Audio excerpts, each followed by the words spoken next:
विष्णु भगवान की जय हो। मोक्षदा एकादशी कब है, जाने महत्व और शुभ मुहूर्त, पूजा विधि, कथा, आरती। मोक्षदा एकादशी मार्गशीर्ष मास के शुक्ल पक्ष की एकादशी को कहते हैं। सनातन धर्म इस एकादशी का खास महत्व होता है। मोक्षदा एकादशी का व्रत 11 दिसंबर को रखा जाएगा। मोक्षदा एकादशी का महत्व मोक्ष की प्राप्ति के लिए बहुत ही खास होता है और इस दिन व्रत करने से पितरों की कृपा आपको प्राप्त होती है। आइए जानते हैं मोक्षदा एकादशी का महत्व, शुभ मुहूर्त और पूजा विधि। मोक्षदा एकादशी का व्रत भगवान विष्णु की पूजा के लिए बहुत खास माना जाता है। इस दिन व्रत करने से भगवान विष्णु की कृपा प्राप्त होने के साथ ही आपके पितरों के लिए मोक्ष की प्राप्ति का रास्ता भी सुगम होता है। यह व्रत मार्गशीर्ष माह के शुक्ल पक्ष की एकादशी तिथि को होता है और इस दिन पितरों के नाम से उनकी प्रिय वस्तुओं का दान करने का भी खास महत्व शास्त्रों में बताया गया है। इसी दिन भगवान श्री कृष्ण ने अपने प्रिय सखा अर्जुन को गीता का उपदेश दिया था। इस कारण से मोक्षदा एकादशी के दिन गीता जयंती का पर्व भी मनाया जाता है। इस दिन भगवान विष्णु और मां लक्ष्मी की विधि विधान से पूजा की जाती है। आइए देखते हैं मोक्षदा एकादशी का महत्व, शुभ मुहूर्त और पूजा विधि। मोक्षदा एकादशी कब है? मोक्षदा एकादशी का व्रत इस बार 11 दिसंबर को रखा जाएगा। पंचांग के अनुसार इस व्रत का आरंभ 11 दिसंबर को देर रात 3:42 पर होगा। वहीं इस तिथि का समापन 12 दिसंबर को देर रात 1:09 पर होगा। उदय तिथि के अनुसार इस साल मोक्षदा एकादशी का व्रत 11 दिसंबर 2024 को रखा जाएगा। इस व्रत को करने से आपको सुख समृद्धि की प्राप्ति होती है और साथ ही आपके पितरों को मुक्ति मिलती है। मोक्षदा एकादशी का महत्व। पौराणिक मान्यताओं में बताया गया है कि महाभारत के वक्त भगवान कृष्ण ने इसी दिन अर्जुन को गीता का उपदेश दिया था। इसलिए इस दिन को गीता जयंती के रूप में भी मनाया जाता है। इन उपदेशों में भगवान कृष्ण ने अर्जुन को जीवन के मूल सिद्धांत और धर्म का मार्ग दिखाया था। मान्यता है कि इस व्रत को करने से साधक को सारे पापों से मुक्ति मिलती है। साथ ही पितरों को मोक्ष दिलाने के लिए मोक्षदा एकादशी का व्रत रखना से सबसे शुभ फलदायी माना जाता है। मोक्षदा एकादशी की पूजा विधि। मोक्षदा एकादशी के दिन सुबह जल्दी उठकर ब्रह्म मुहूर्त में स्नान कर लें। स्वच्छ वस्त्र धारण करके मंदिर की साफ सफाई कर लें और मंदिर को गंगाजल से पवित्र कर लें। उसके बाद लकड़ी की चौकी लें और उस पर पीला कपड़ा बिछाकर भगवान विष्णु की प्रतिमा को स्थापित कर लें। आप चाहे तो भगवान कृष्ण की प्रतिमा भी स्थापित कर सकते हैं। पंचामृत से भगवान विष्णु का अभिषेक करें और इस दिन भगवान विष्णु को पीला चंदन, अक्षत, पीले फूल अवश्य अर्पित करें। भगवान विष्णु की पूजा करें और मोक्षदा की व्रत कथा का पाठ करें। साथ ही विष्णु चालीसा का पाठ भी करें। सबसे आखिर में भगवान की आरती करके भोग लगाएं और प्रार्थना करें। अगले दिन सुबह व्रत का पारण करें और जरूरतमंद लोगों के बीच में दान पुण्य करें। मोक्षदा एकादशी व्रत कथा। महाराज युधिष्ठिर ने कहा, हे भगवान, आप तीनों लोकों के स्वामी, सबको सुख देने वाले और जगत के पति हैं। मैं आपको नमस्कार करता हूँ। हे देव, आप सबके हितैषी हैं, अतः मेरे संशय को दूर कर मुझे बताइए कि मार्गशीर्ष एकादशी का क्या नाम है। उस दिन कौन से देवता का पूजन किया जाता है और उसकी क्या विधि है? कृपया मुझे बताएं। भक्तवत्सल भगवान श्री कृष्ण कहने लगे कि धर्मराज, तुमने बड़ा ही उत्तम प्रश्न किया है। इसके सुनने से तुम्हारा यश संसार में फैलेगा। मार्गशीर्ष शुक्ल एकादशी अनेक पापों को नष्ट करने वाली है। इसका नाम मोक्षदा एकादशी है। इस दिन दामोदर भगवान की धूप दीप नैवेद्य आदि से भक्तिपूर्वक पूजा करनी चाहिए। अब इस विषय में मैं एक पुराणों की कथा कहता हूँ। गोकुल नाम के नगर में वैखानस नामक राजा राज्य करता था।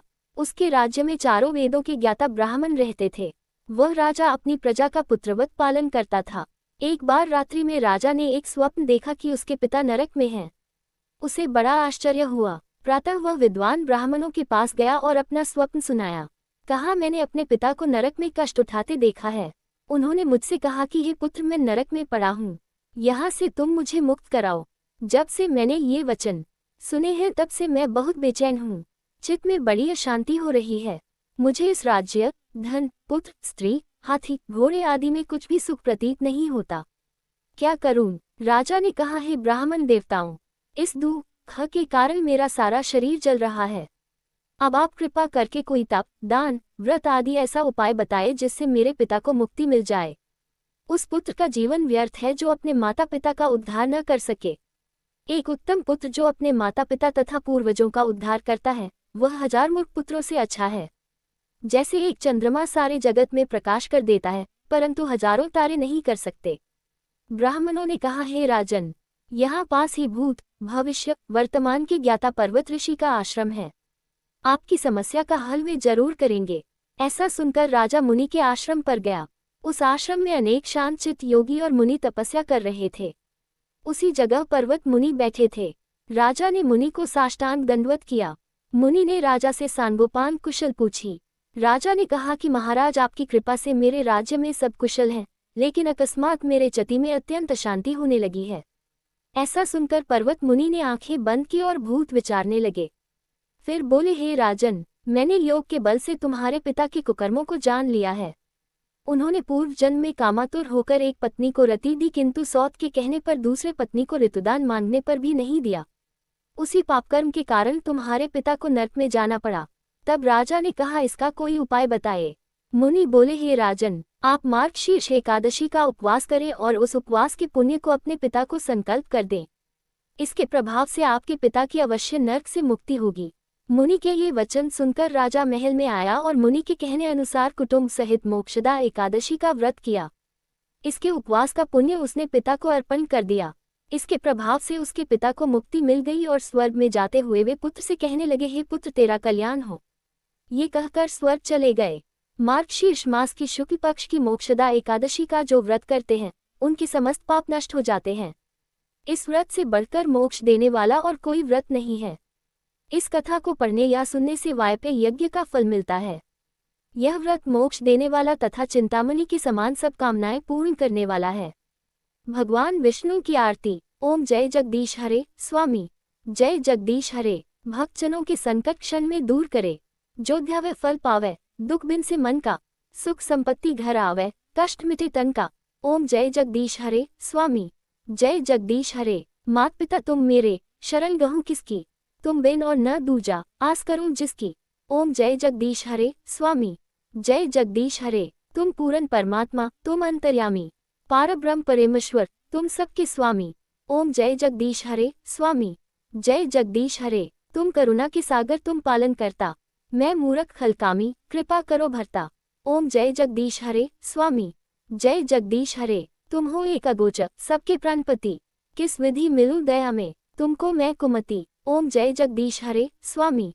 जय जगदीश हरे। दीनबंधु दुखहर्ता, तुम ठाकुर मेरे, अपने हाथ उठाओ, द्वार पड़ा तेरे। ओम जय जगदीश हरे स्वामी। जय जगदीश हरे। विषय विकार मिटाओ, पाप हरो देवा, श्रद्धा भक्ति बढ़ाओ, संतन की सेवा। ओम जय जगदीश हरे स्वामी। जय जगदीश हरे। तन मन धन और संपत्ति सब कुछ है तेरा, तेरा तुझको अर्पण क्या लागे मेरा। ओम जय जगदीश हरे स्वामी। जय जगदीश हरे। जगदीश्वर जी की आरती जो कोई नर गावे, कहत शिवानंद स्वामी, मनवांछित फल पावे। ओम जय जगदीश हरे स्वामी। जय जगदीश हरे। वीडियो अच्छी लगी हो तो चैनल को सब्सक्राइब, लाइक, कमेंट और शेयर करें। विष्णु भगवान की जय हो।